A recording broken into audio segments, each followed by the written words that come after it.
In charge Shri Manish Chauhan जी ने आज यहाँ विज़िट किया अपने थाना के समस्त पदाधिकारियों के साथ और उन्होंने हमारे महाविद्यालय की छात्राओं और छात्रों के लिए नारी सशक्तिकरण के लिए अपने विचार व्यक्त किए तथा छात्राओं को जागरूक किया कि साइबर फ्रॉड के बारे में बताया बच्चों को तथा उन्होंने ये अवगत कराया बच्चों को कि किसी भी प्रकार से सोशल मीडिया पर जो साइबर फ्रॉड चल रहा है उससे जागरूक रहें।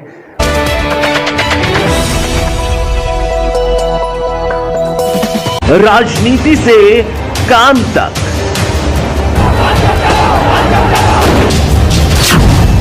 अपराध से अंजाम तक,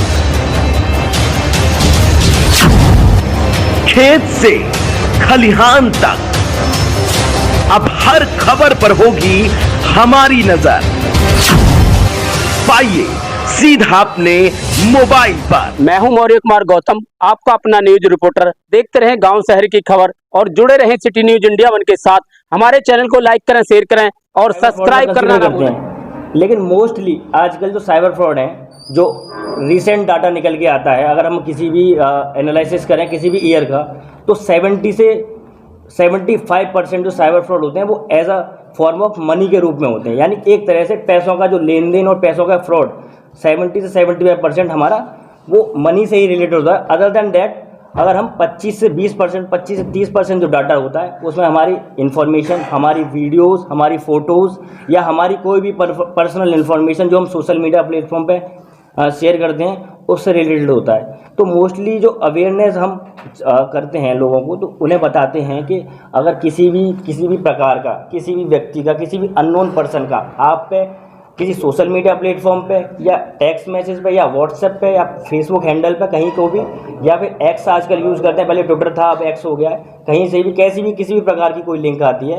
एक टेलीग्राम भी है, आपने शायद सुना होगा, ओमेंगल भी है जो आजकल यूथ हमारी यूज़ करते हैं। ओमेंगल पर्सनल वीडियो करते हैं जिसमें हम किसी को भी कहीं भी पूरे वर्ल्ड में कनेक्ट कर सकते हैं और उसे डायरेक्ट वीडियो से एक दूसरे से कनेक्ट कर सकते हैं। उसमें लेकिन ये रहता है कि आपकी जो पर्सनल इन्फॉर्मेशन है उसका जो वो प्राइवेसी है वो बहुत ही जल्दी ब्रीच हो जाती है, मतलब बहुत ही जल्दी टूट जाती है, क्योंकि आप वो एक तरह से उन्हें एक्सेस दे देते हैं उन चीज़ों का जो आपको नहीं देनी चाहिए थी। क्योंकि जब भी कभी एक अननोन एप्लीकेशन या कोई भी अदर देन कंट्री एप्लीकेशन हम डाउनलोड करते हैं तो वो हमसे एक एक्सेस मांगती है हमारे फ़ोन से कि आप अपनी लोकेशन एक्सेस दीजिए, आप अपने कॉन्टैक्ट का रीड करने का एक्सेस दीजिए, आप अपनी पर्सनल इन्फॉर्मेशन का एक्सेस दीजिए। और वो जब हम इंस्टॉल करते हैं तो उसमें हम ये सोचते नहीं हैं चीज़ों को कि ये इतनी सारी इन्फॉर्मेशन जो हमने ये दी है, ये डाटा बाद में अलग अलग कंपनियों द्वारा अलग अलग रेट पे ख़रीदा जाता है, जिससे ये ऐड होती हैं, जो और भी चीज़ें होती हैं उनमें यूज़ करा जाता है ये डाटा हमारा।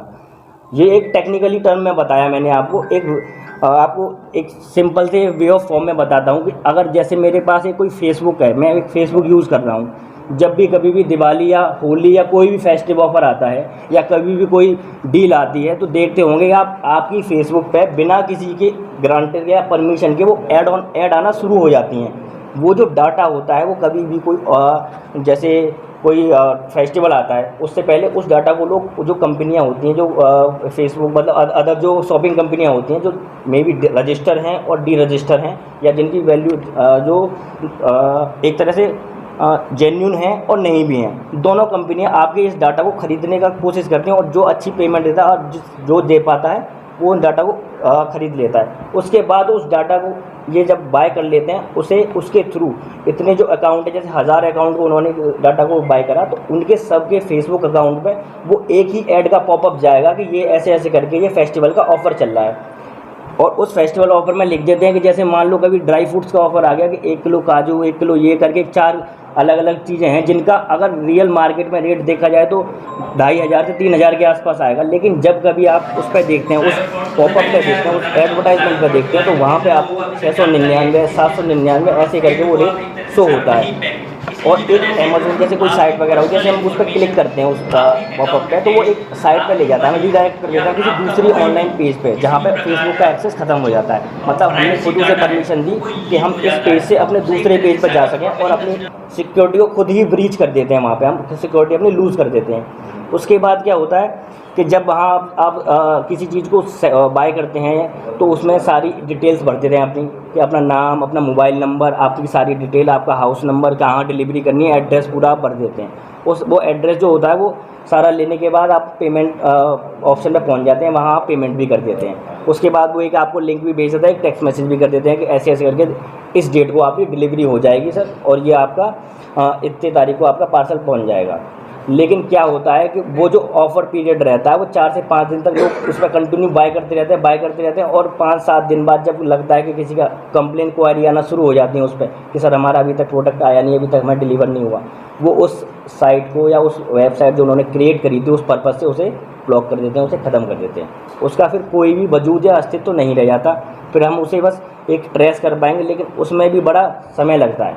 तो इस चीज़ की एक खुद को अपनी समझ होनी चाहिए कि हम किसी अगर ऐसी एडवर्टाइजमेंट पर जा रहे हैं तो मोस्टली क्या होता है, कभी कभी उसमें कमेंट सेक्शन वाला ऑप्शन भी ऑन रहता है, तो एक बार जाने से पहले उस कमेंट सेक्शन को पढ़िए, उसमें लिखा रहता है, लोग कहते हैं कि नहीं मेरा अभी तक डिलीवरी नहीं आया या ऐसे करके। क्योंकि इंस्टाग्राम पे मेरे साथ ऐसा हुआ था, मेरे साथ खुद हुआ अभी दिवाली के टाइम पे ही, लेकिन मेरा ये ठीक रहा, मैंने पेमेंट लिंक पे पहुंच गया था, मैंने पेमेंट नहीं करा था, उससे पहले कोई इंटरप्ट आ गया तो उसके बाद मैं अपना दोबारा से कमेंट सेक्शन उठाया, मैंने उसमें देखा तो उसमें कई सारों के कमेंट पड़े हुए थे कि ये सर एक फ़ेक है, हमारे तो आई नहीं अभी तक, इस पर कोई बाय मत करना। तो उससे मैं बच गया, वरना मेरा भी ऐसा हो जाता।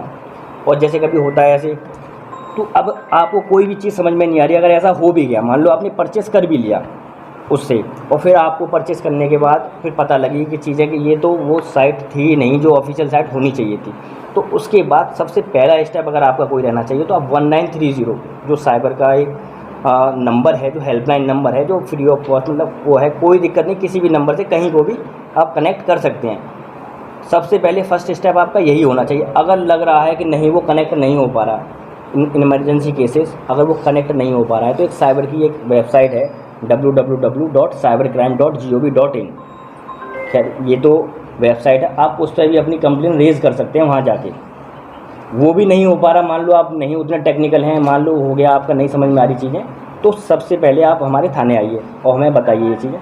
तो ये स्टेप हैं, अगर आपको कोई भी कहीं कोई भी फ्रॉड लग रहा है इस चीज़ से संबंधित, तो 1930, अगर वो नहीं हो रहा तो साइबर की वेबसाइट है, ऑफिशियल वेबसाइट, उस पर, और उस पर भी काम नहीं चल रहा तो आप हमारे थाने आइए, हम आपकी वहाँ से उस नंबर पर जितनी मदद हो पाएगी उससे फर्स्ट डिग्री का काम कर देंगे। क्योंकि ऐसा होता है जब वो उस नंबर पर कॉल कर देते हैं तो जो अमाउंट हमारा डिडक्ट होता है उस अमाउंट को वो तुरंत ही उसे सीज कर देते हैं, लीन कर देते हैं उस अमाउंट को, तो वो वहाँ से जो उन्होंने हमसे पैसा लिया उस पैसे का वो यूज़ नहीं कर पाएंगे एक तरह से। तो एक तरह से ये प्रिवेंशन ही है उस चीज़ के लिए, तो ये भी है।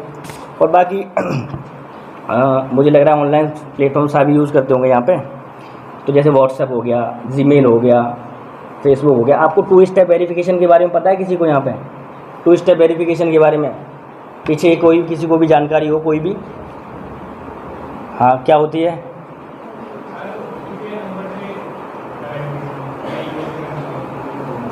आगे आ जाओ, अरे कोई दिक्कत नहीं है, आगे आ जाओ।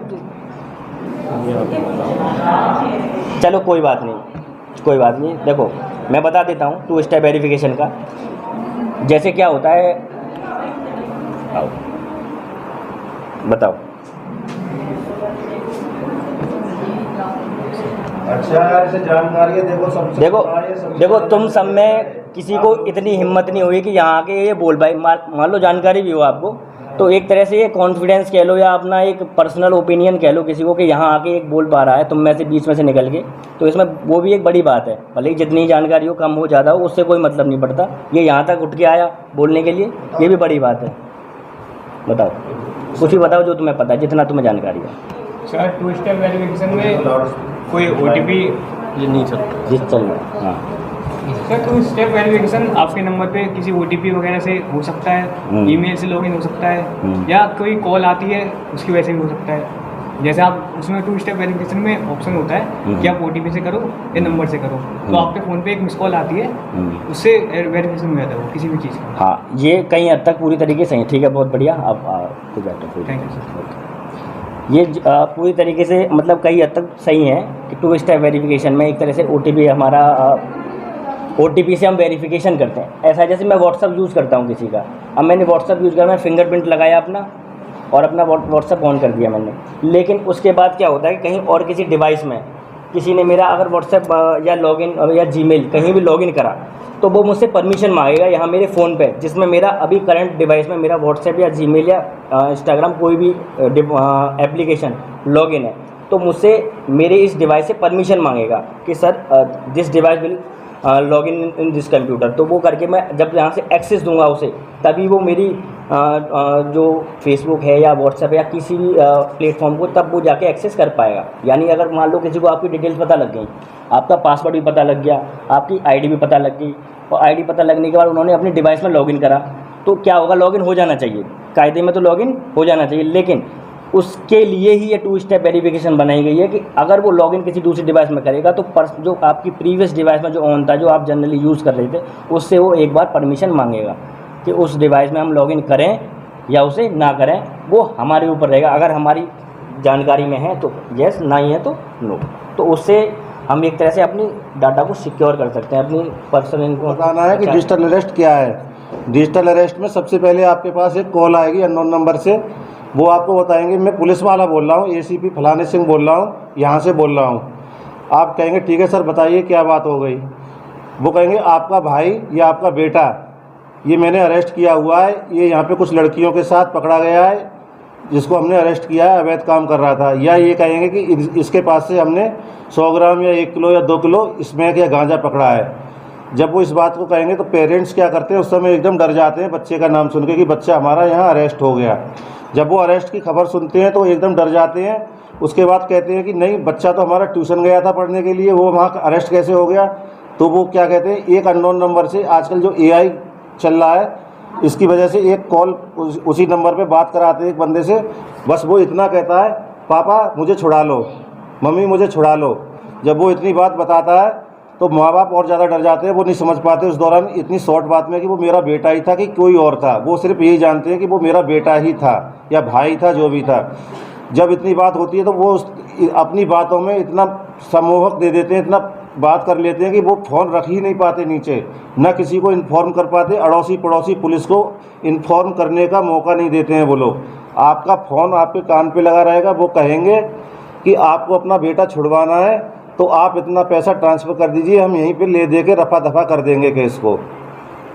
जब इतनी बात हो जाएगी, वो इस लालच में कि मेरा बेटा भाई जो भी है छूट जाएगा, किसी न किसी तरह अरेंजमेंट करके दूसरे मोबाइल से वो एक बारकोड भेजेंगे, उस पर आपका पैसा ट्रांसफ़र करेंगे, इतना पैसा भेजिए। आप मजबूरी बस उस पैसे को भेज देते हैं। उसके बाद पता चलता है कि थोड़ी देर बाद बेटा जब घर पे आ जाता है ट्यूशन पढ़ के, तो पूछते हैं कि ऐसा हुआ, तो वो कहते हैं नहीं मेरे साथ तो ऐसा कुछ नहीं हुआ। इसे बोलते हैं डिजिटल अरेस्ट। कई लोग ऐसे हैं कि उनको 24 घंटे 36 घंटे तक डिजिटल अरेस्ट रखा है मोबाइल पे। वो मोबाइल पे पागल हो गए, खाना भी नहीं खा पाए, टॉयलेट तक नहीं जा पाए। इस तरह के पढ़े लिखे लोग, बहुत जज, जिसे जज बोलते हैं, IG DIG, इस तरह के अधिकारी भी डिजिटल अरेस्ट के शिकार हो चुके हैं, जो लगातार फ़ोन पे कंटिन्यू बने रहे और उनको फ़ोन रखने का, एक कमरे से बाहर जाने का मौका सामने वाले ने नहीं दिया।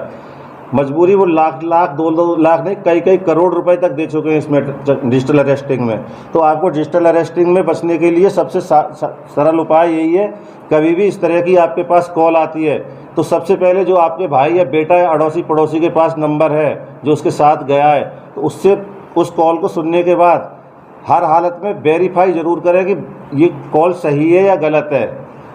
नज़दीकी पुलिस थाने को ज़रूर सूचित करें कि मेरे पास इस नंबर से इस तरह की कॉल आ रही है। कतई डरने की ज़रूरत नहीं है। फ़ोन पे आपका वो कुछ नहीं कर सकता, ज़्यादा धमकी दे सकता है, इसके अलावा कुछ नहीं कर सकता कि हम आपका ये कर देंगे वो कर देंगे या लड़के को मार देंगे। धमकी यही देंगे कि हम मार देंगे, इसे 376 में जा रहा है या गांजे में जा रहा है या स्मैक में जा रहा है। ये सारी चीज़ केवल धमकियाँ होती हैं, इसके अलावा कुछ नहीं होता। अगर जाना हो, उन्हें भेजना ही था तो वो बिना आपको कॉल किए पहले भेज सकते थे। समझ रहे हो ना इस बात को?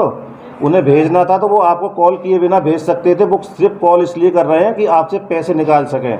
तो आपको सबसे पहले नज़दीकी पुलिस स्टेशन या जो आपका बेटा भाई जो भी है ट्यूशन के लिए गया है या किसी काम से अदर्स बाहर है, घर पर नहीं है, उससे वेरीफाई करेंगे कि तुम्हारे बारे में इस तरह से कॉल आ रही है कि तुम कहीं फंसे हुए हो। जब वो कहता है हाँ फंसा हुआ हूँ, वास्तविक उसके नंबर पे वेरीफाई हो जाए, तब आगे का प्रोसेस करने के लिए उनसे भी बात नहीं करनी, पुलिस से बात करनी है अपने नज़दीकी थाने पे। अगर वास्तविक रूप से भी फंसा हुआ है तब भी कि हमारा भाई फलाने किसी नंबर से फ़ोन आया, नॉन नंबर से, कि यहाँ की पुलिस ने उसे अरेस्ट कर लिया है, ये सारा काम डिजिटल अरेस्ट में आता है। डिजिटल अरेस्ट से बचने का सिर्फ यही उपाय है कि नज़दीकी पुलिस स्टेशन और संबंधित से वेरीफाई करना। वेरीफाई जब तक नहीं करेंगे आप फंसे रहेंगे। आपको वो इतना डरा देंगे कि आपको वो कॉल करने का मौका ही नहीं देंगे। लेकिन आपको हिम्मत बना के रखनी है कि कॉल हर हालत में करनी है, वेरीफाई ज़रूर करना है। डिजिटल अरेस्ट सबसे ज़्यादा खतरनाक इस समय हो रहा है। मेरे पास खुद कई बार कॉल आ चुकी हैं मेरे बेटे के लिए, तो मैं खुद कहता हूं कि आपको जो करना है उसका कर लीजिए, कोई दिक्कत नहीं, हम देख लेंगे आगे चल के। कई लोगों की चाहो तो मैं आपको रिकॉर्डिंग भी सुना सकता हूं। तो इस तरह की कॉल्स आती हैं, उन कॉलों से आपको बचना है। किसी भी हालत में अननोन कॉल को आप रिसीव करते हैं करिए, बट उसे वेरीफाई ज़रूर करिए ठीक है या नहीं। आजकल तो लिखा हुआ आता है कि ये स्पैम है, स्पैम कॉल आ रही है, उनको ज़रूर देखिए। बैंक की कॉल है, बैंक के नाम से कॉल आ रही है, आप बिल्कुल उस पर विश्वास मत करिए कि हमको KYC कराना है या कुछ कराना है। कुछ किसी भी कॉल पे विश्वास करना ही नहीं है। अगर आपको KYC करानी है तो बताइए, हम बैंक में जाके स्वयं KYC करा लेंगे। एक मैसेज आते हैं कई तरह के आपके पास कि आपके फादर ने कहा है कि आप 10,000, आपके फादर के मेरे पास 10,000 रुपये थे, वो मेरे को उनका नंबर लग नहीं रहा, मैं आपके नंबर पे ट्रांसफ़र कर दे रहा हूँ, आपके पापा ने कहा था। एक आर्टिफिशियल मैसेज बनाते हैं, वो आपको मैसेज भेज देते हैं कि 1 रुपया आपके अकाउंट में आ गया। कई लोगों के पास ऐसा हुआ होगा, शायद आप लोगों में हुआ है। तो जब 1 रुपया आएगा तो आप वो मैसेज तो देखते हैं कि 1 रुपये रिसीव हो रहा है, बट ऊपर नहीं देखते कि इसमें लिखा क्या है, ये बैंक का मैसेज है या किस चीज़ का मैसेज है। सिर्फ नंबर से मैसेज आया है, बस आप उस 1 रुपये को देख लेते हैं कि हाँ 1 रुपया आ गया। उसके बाद उन्हें बताएंगे हाँ अंकल 1 रुपया आ गया। उसके बाद फिर कहेंगे ठीक है मैं आपको 2,000 रुपये और भेज रहा हूँ। जब वो 2,000 रुपये भेजेंगे तो पढ़ेंगे 2 नहीं 20,000 रुपये आ गए। तो फिर उधर से कॉल आएगा, अरे बेटा मैं तो आपको 2,000 भेज रहा था, 20,000 पहुँच गए, आप 18,000 रुपये मुझे वापस कर दीजिए। आप 18,000 रुपये ओरिजिनल उन्हें वापस कर देते हैं। फिर पूछते हैं पापा से अंकल का फ़ोन आया था 2,000 रुपये आ गए। उससे पहले अपने अकाउंट में वेरीफाई नहीं करते कि 2,000 रुपये आए हैं कि नहीं आए। इस तरह की कॉल में आपको सबसे पहले अपने मैसेज में चेक करना है वास्तव में आपके अकाउंट में ये पैसा आया है कि नहीं आया। समझ रहे हैं ना, साइबर फ्रॉड किस किस स्तर पर हो रहा है। बहुत छोटे स्तर से जाके बहुत बड़े स्तर तक हो रहा है। आप लोग मोबाइल देखते हैं, मोबाइल में सारे दिन लड़कियां ज़्यादातर फ्रेंड रिक्वेस्ट एक्सेप्ट कर रही हैं बहुत आसानी से। लड़के फ्रेंड रिक्वेस्ट भेज रहे हैं छोटी छोटी, केवल अपना फॉलोवर्स बढ़ाने के लिए आप फ्रेंड रिक्वेस्ट एक्सेप्ट कर रहे हैं। यही हो रहा है ना बच्चों, सभी चाहे लड़के हों या लड़कियां हों, केवल फॉलोवर्स बढ़ाने उन्हें, ये नहीं देखना कि हम किन लोगों को अपने साथ जोड़ रहे हैं। उन्हीं में से कुछ लोग ऐसे होते हैं जो आपके साथ फ्रॉड भी कर रहे हैं, आपकी जो फ़ोटो शेयर कर रहे हैं उसमें वीडियो शेयर कर रहे हैं, उनका दुरुपयोग कर रहे हैं सोशल मीडिया पर। 4 फ़ोटो लेंगे, आपका फेस लेंगे, केवल आप तो अपना अच्छा फ़ोटो शेयर कर रहे हैं बट आपका फेस लेंगे, कहीं गलत जगह वो सेट करेंगे उसे और सोशल मीडिया पे भेजेंगे या आपके पेरेंट्स को भेजेंगे या आपको भेजेंगे, कहेंगे अगर ये डिलीट कराना है तो आप हमें इतना पैसा दीजिए। ये सब साइबर फ्रॉड है, साइबर का ही काम है। तो इन चीज़ों के लिए अवेयर करने के लिए हमारी टीम यहाँ पर आई है। आप इन चीज़ों में सतर्क रहें, अपने साथ वाले दोस्तों को, माँ बाप को, भाइयों को, सभी को ये चीज़ घर जाकर बताएं। धन्यवाद। मेरा नाम कुलबीर राघव है जी। मैं मेघनाथ सिंह डिग्री कॉलेज धौलाना से हूँ।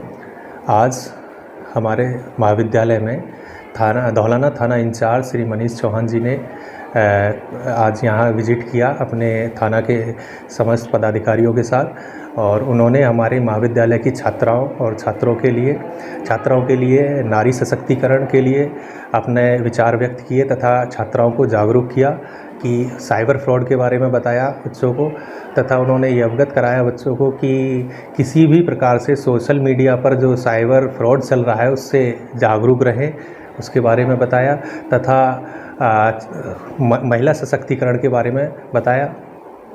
तो जैसे मिशन शक्ति अभियान के तहत भी महिलाओं को समझाया गया है, छात्राओं को समझाया गया है कि कहीं कोई व्यक्ति अश्लील हरकतें करता है, कोई रोका टाकी करता है, तो उसके बारे में क्या कहना है? उसके बारे में भी थाना अध्यक्ष महोदय ने बताया कि अगर कोई महिला, कोई बच्ची अगर कहीं रास्ते में जा रही है, कोई उसके साथ छीटाकसी करता है या किसी भी प्रकार की कोई छेड़खानी करता है और कुछ छात्राएं या कुछ महिलाएं अपनी सामाजिक ताने बाने के कारण या अपने परिवार के कारण किसी से नहीं कह करती हैं तो उसकी भी जानकारी गोपनीय रखी जाती है। वह तुरंत डायल 1090 पर कॉल करें या अपने थाने में, नज़दीकी थाने में जाकर सूचना दें, तो उसके साथ भी सख्त से सख्त कार्रवाई की जाएगी। महिलाओं को लेकर जो है सरकारी योजनाओं के बारे में भी जो व्याख्यान किया गया है, वो महिलाओं के सरकारी योजनाओं के बारे में भी बताया। उन्होंने बताया कि सामूहिक मुख्यमंत्री विवाह योजना के बारे में बताया और भी बहुत सारी नारी सशक्तिकरण के बारे में बताया तथा और अनेक योजनाओं के बारे में थानाध्यक्ष महोदय ने बताया।